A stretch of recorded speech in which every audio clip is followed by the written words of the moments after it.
Income entry. So டெபிட்னா என்ன, கிரெடிட்னா என்னன்னு பார்க்கலாம். ஸோ டெபிட்னா என்ன, உங்கள் கையை விட்டு போகிறது அப்படின்னு ஞாபகம் வச்சுக்கோங்க. கிரெடிட்னா என்ன, உங்களுக்கு வர இன்கம் அப்படின்னு ஞாபகம் வச்சுக்கோங்க.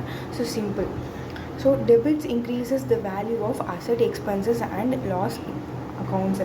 ஸோ உங்கள் கையை விட்டு போகிறதுன்னு சொன்னேன். நீங்கள் எதனா ஒரு அசட் பர்ச்சேஸ் பண்ணுறீங்க, அசட் மீன்ஸ் சொத்து, எதனா ஒரு மிஷினரி வாங்குறீங்க, ஸோ அது வந்து உங்களுக்கு பர்ச்சேஸ் பண்ணுறீங்க, ஸோ உங்களுக்கு கையை விட்டு கேஷ் போகுது, ஸோ டெபிட் ஆகுது. எக்ஸ்பென்சஸ், நீங்கள் ஏதோ ஒரு செலவு பண்ணுறீங்க, உங்களுக்கு தேவையானதுக்காக நீங்கள் காசு கொடுத்து வாங்குறீங்க, ஸோ உங்கள்கிட்ட காசு வந்து டெபிட் ஆகும், உங்கள்கிட்ட காசு போகுது, ஸோ அப்போ டெபிட். லாஸ், அப்போது மைனஸ் ஆகுது இல்லையா, உங்கள்கிட்ட பிஸ்னஸில் லாஸ் ஆகிடுச்சுன்னா உங்கள்கிட்ட அமௌண்ட் மைனஸ் ஆகுது, ஸோ அப்போ அது ஒரு அப்போது டெபிட்னு அதை ஞாபகம் வச்சுக்கோங்க. Next credit increases the value of liability.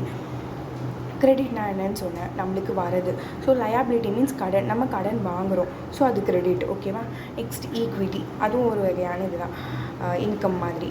Revenue, அது வருவாய் அப்படின்னு சொல்லுவாங்க. ஸோ அது ஒரு இன்கம் நம்மளுக்கு அப்போ வருது. ஸோ நான் என்ன சொன்னேன், உள்ளே வரதெல்லாம் நம்மளுக்கு கிரெடிட்டு அப்படின்னு சொல்லிட்டு சொன்னேன். நெக்ஸ்ட்டு கெயின், உங்களுக்கு கிடைக்கிற ப்ராஃபிட், அதுவும் உங்களுக்கு ஒரு வகையான கிரெடிட் அப்படின்னு ஞாபகம் வச்சுக்கோங்க. So debit, credit. Debit means வெளில போகிறது, கிரெடிட் மீன்ஸ் உள்ளே வருது. ஸோ இந்த சேனலை சப்ஸ்கிரைப் பண்ணி வச்சுக்கோங்க. ஸோ இதுக்கப்புறம் வந்து golden rules and 11th accountancy 12th அக்கௌண்டன்சியில் போட போகிறோம். ஸோ சப்ஸ்கிரைப் பண்ணி வச்சுக்கோங்க. இதுக்கப்புறம் வர வீடியோஸு உங்களுக்கு ஹெல்ப்ஃபுல்லாக இருக்கும்.